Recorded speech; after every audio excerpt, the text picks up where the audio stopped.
Under the streets of the City of London, a boring machine the length of a football pitch was grinding west through the clay. This was the Crossrail project. 26 miles of new tunnel driven directly beneath the oldest continuously occupied square mile in Britain, and by the time it finished, it had become the largest archaeological excavation ever carried out in the United Kingdom. That was not a bonus. That was a legal requirement. In London, you cannot put a spade in the ground at that scale without a team of archaeologists standing behind the machine, because everybody involved already knew what was down there. They just did not know how much. What came up out of that clay was not treasure. It was not a lost chamber, not a secret tunnel, not the things people whisper about under Whitehall. It was people, thousands of them, stacked in layers, in ground that nobody had marked on a modern map. And underneath the people, in black waterlogged mud that has not seen air since the Roman occupation, they found something that changed the first line of the city's own history. And something else, in a buried river, that nobody has been able to explain in 150 years of trying. London is not a city with an underground. London is a city standing on top of itself. And once you know how deep that goes, you cannot walk across the city again without doing the arithmetic under your feet. Start with the dirt, because the dirt is the reason any of this survived. London sits in a basin filled with London clay, a dense blue-gray, almost impermeable deposit laid down some 50 million years ago. Tunnelers love it. It holds its shape when you cut it. It does not collapse the way sand does. And it is the single geological reason the Victorians were able to build the world's first underground railway here and not somewhere else. But the clay is not the interesting part. Running down through the middle of the Roman city, and now completely invisible, is a river called the Walbrook. It is one of London's lost rivers. There were several, the Fleet, the Tyburn, the Effra, and over the centuries every one of them was built over, culverted, and turned into sewer. The Walbrook went first. By the Tudor period it was largely covered. Today it exists as a street name and a line on a hydrological map, and that is all. Except it does not exist only as a name. The valley is still there, buried under the modern street level, and it is still full of what a river valley fills with: wet, black, oxygen-free mud.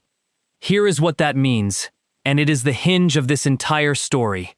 Organic material rots because bacteria eat it, and the bacteria that do most of that work need oxygen. Take the oxygen away, and the process nearly stops. Leather, wood, textile, rope, seed, bone with the protein still in it, material that vanishes without trace in ordinary dry soil in a couple of centuries, survives in waterlogged anaerobic mud essentially indefinitely. Archaeologists call it a waterlogged deposit. In practice, it is a refrigerator with the door welded shut, and the Roman city was built directly across it.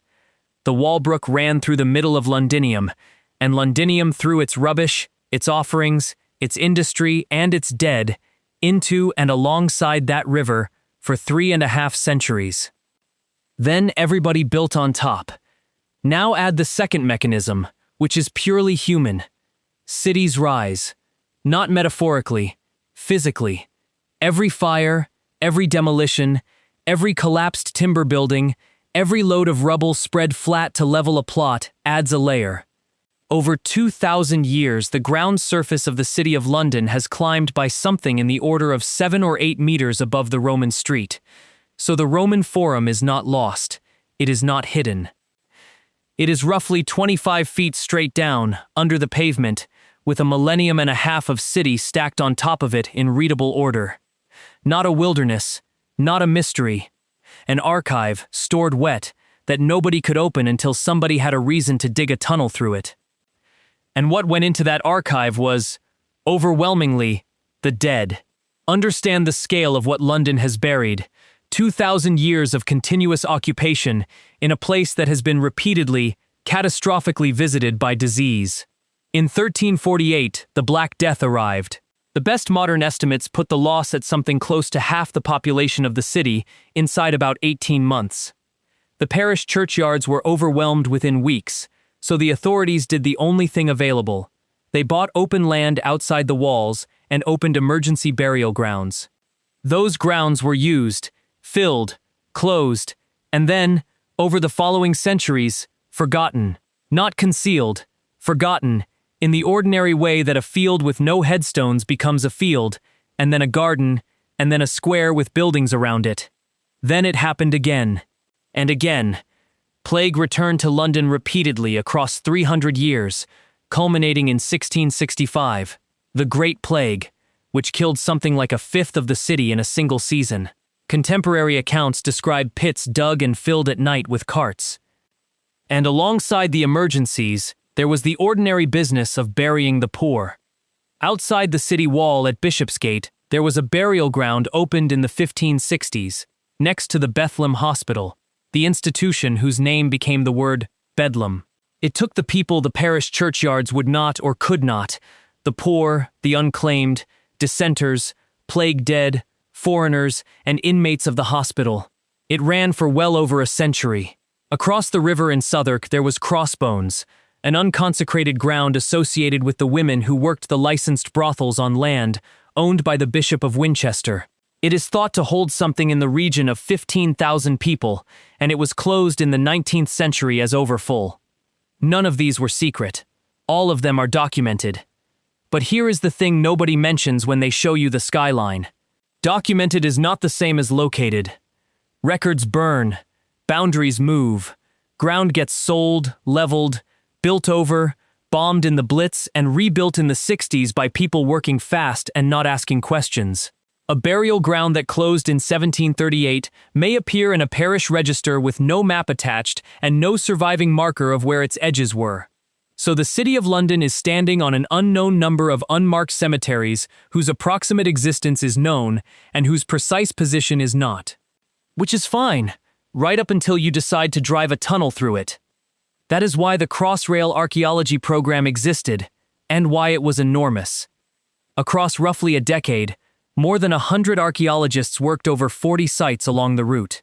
They recovered tens of thousands of objects, spanning something like 55 million years, from the Mesolithic to the 20th century. Picture the working conditions, because this was not a research dig on a hillside in summer. You are in a shaft in the middle of the city. There is a schedule measured in millions of pounds a day.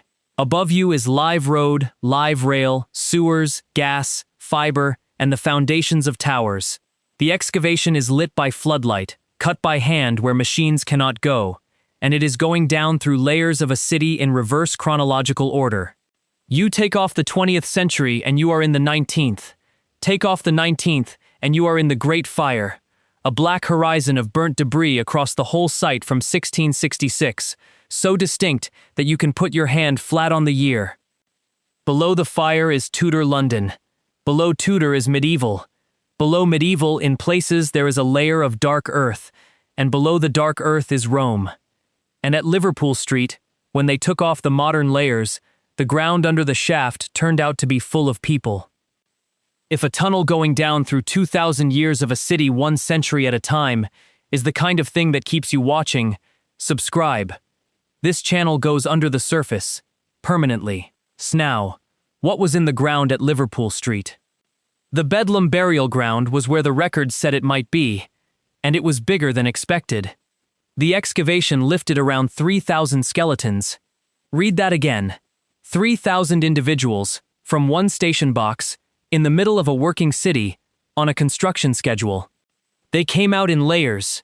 The ground had been used for well over a century, and reused as it filled, so burials sat on top of burials, and in places a grave cut had gone straight through an older one because the diggers of 1650 had no idea who was already there either. The archaeologists worked with a documentary research team who went into parish registers and matched names to the ground where they could. Thousands of names of people who had gone into that plot and been erased from the map. And then there was the other site. For centuries there had been an argument about a 14th century emergency plague cemetery somewhere near Charterhouse Square, north of the city wall. Documents said one had been opened in 1348. Nobody had ever found it. In 2013, a crossrail shaft in Charterhouse Square hit burials, laid out in neat rows, which is itself worth pausing on, because these were not bodies thrown into a hole. Even under those conditions, People had taken the time to lay the dead out in order. Then the science went to work. Samples were taken from the teeth. Tooth enamel is a sealed vault. Dental pulp inside a tooth can hold traces of what was in a person's bloodstream when they died, protected from the surrounding soil for centuries. The teeth from Charterhouse Square gave up DNA of Yersinia pestis, the plague bacterium. So did teeth from Liverpool Street, from burials dated to 1665. That was the first identification of the pathogen of the Great Plague of London from the victims themselves. Understand what that actually is. For 350 years, the Great Plague was documents, Pepys, Defoe, parish bills of mortality, argument among historians about what the disease even was. Then a railway project put its shaft in the right place, and the answer came out of the mouth of somebody who died in the summer of 1665 and had been lying 20 feet under Bishopsgate ever since, holding the evidence in her teeth the entire time. Now go back to the Walbrook and the wet black mud. A short walk from Liverpool Street, a separate development, a new headquarters building, sat directly on the buried Walbrook Valley. Excavation there went down into waterlogged Roman deposits. And out of that mud came wood. Specifically, hundreds of thin rectangular wooden tablets. Roman writing tablets, the everyday stationery of the empire. The tablet was recessed and filled with blackened wax, and you wrote in the wax with a stylus. The wax is long gone, but a stylus pressed hard enough scored the wood beneath, and the wood survived because it had been in oxygen-free mud since the 1st century. More than 400 tablets were recovered. Around 80 have been read. The oldest of them carries a date that works out to January of AD 57, the earliest dated handwritten document known from Britain. Another, dated to around AD 65 or 66, contains the earliest known written reference to London by name. The first written appearance of the name of one of the world's great cities came out of a hole in the ground in the 21st century. And here is the part that gets people, and it is not the dates. It is what the tablets say. They are not proclamations. They are not sacred texts. They are a financial obligation over a sum of money, a note about a shipment of goods, a brewer, an address for delivery, a man complaining that he is being talked about in the market and that it is damaging his business. 2,000 years down, in the mud of a river that no longer exists, under a modern bank and the surviving voice of Roman London, is a man worried about his reputation and somebody else chasing an unpaid debt. The same valley had already produced the other famous find. In 1954, during the rebuilding of a bomb-damaged site on the Walbrook, workers uncovered the Temple of Mithras, a Roman mystery cult temple, its walls still standing, in the middle of a construction site in a city still living with rationing. The queues to see it ran into tens of thousands of people. It became a national argument about whether the building should stop. That is the pattern here, and it repeats. Nobody goes looking. Somebody digs a foundation, and the city hands something up. Which brings us to the one that has never been settled. Since the 19th century, whenever excavation has gone into the Walbrook Valley, workers have brought up human skulls. Not skeletons, skulls. They turn up in the river channel deposits, often in some quantity, and they have been coming up since the Victorians were cutting foundations and sewers through that ground.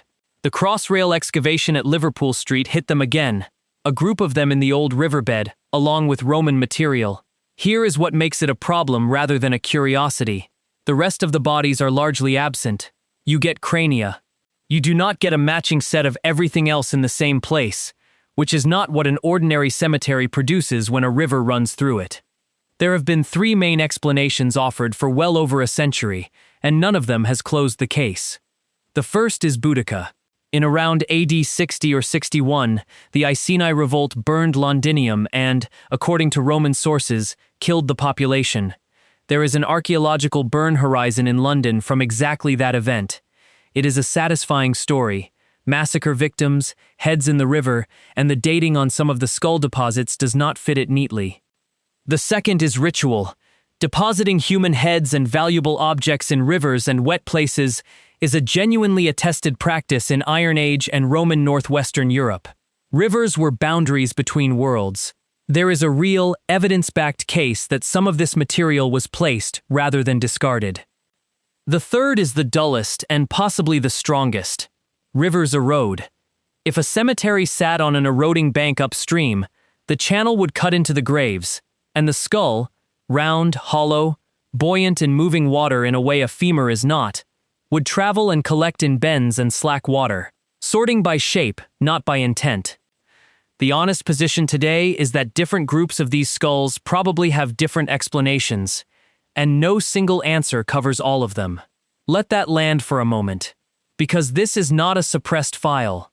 There is no sealed archive, no official denial. The material is in museum collections in London, published, available, and studied. It is simply a set of human remains that has been coming out of the ground under one of the most heavily excavated cities on Earth for 150 years, and the people best qualified to explain it will tell you plainly that they cannot, not all of it. That is a stranger situation than a cover-up. A cover-up implies somebody knows. So what do you do with a city that is a cemetery? In Britain, most archaeology of this kind is developer-funded. If you want to build, you pay for the investigation of what you are about to destroy. That system is why Crossrail produced the largest dig in the country's history, and it works better than what came before it, which was largely nothing. But look at the incentive underneath it. The archaeology happens on the construction program, not the research program. There is a shaft to sink and a date to hit, and the team in the bottom of it is working against a clock that belongs to somebody else. And excavation is destruction. That is the method. You take a site apart in order to record it, and you cannot put it back. Whatever technique exists in 50 years, and the plague DNA work is exactly the example, because that technique did not exist when most of London's Victorian excavations were done, will not get to run on ground you cleared in 2026.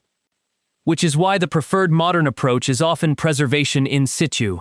Leave it, build around it, do not dig what you do not have to. Except that only defers the question.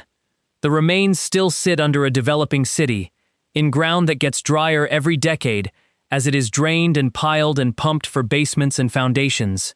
Waterlogged deposits preserve because they are wet. Lower the water table and the anaerobic seal fails, and the wood, the leather, the tablets nobody has found yet begin to rot in place, unexcavated and unrecorded. There is no clean answer here. Dig it and you spend it. Leave it and it may quietly dry out and spend itself. The only certainty is that London keeps building, and every foundation is a decision about which of those two things happens next. One last thing, and it is my favorite, because it puts everything else in proportion. Go west from the city to Trafalgar Square, Nelson's Column, the fountains, the lions, the pigeons, the single most photographed public space in Britain. In the mid-20th century, excavation work in that area turned up bones from something considerably older than any of it. Hippopotamus, elephant, lion. Not exotic imports. Residents. Around 125,000 years ago, in an interglacial warm period before the last ice advance, the Thames Valley was a warm floodplain, and hippos wallowed in it where the traffic now goes round the square. That is the actual depth of the file. Roman tablets are near the top of it. The tunnels are finished now. The Elizabeth line runs through that ground every few minutes, full of people looking at their phones. The skeletons from Bedlam were studied, recorded, and reburied. The tablets are on display within a few minutes' walk of where they came out. The Temple of Mithras has been put back roughly where it was found, in the basement of the building that replaced the building that found it. Everything is documented. Nothing is hidden. And that is the point. Every photograph you have ever seen of London is accurate. The bridges really do look like that in the morning. The city really does throw that skyline against the river. The picture just stops at pavement level. And what is under the pavement? 3,000 people from one station box. A river full of skulls nobody can account for. A man's unpaid debt from AD 57. The plague sitting in a tooth for 350 years waiting to be asked. Is the part that was never meant to be looked at. It only ever came up because somebody needed a tunnel. So here is what I want to know from you. If it were your call, do you dig the rest of it now, knowing that recording it means destroying it, and that whoever comes after you will wince at your methods the way you wince at the Victorians? Or do you leave it, seal it, build around it, and accept that the water table is falling and some of it will rot away unopened? Tell me which one you choose. In the comments. I read every one.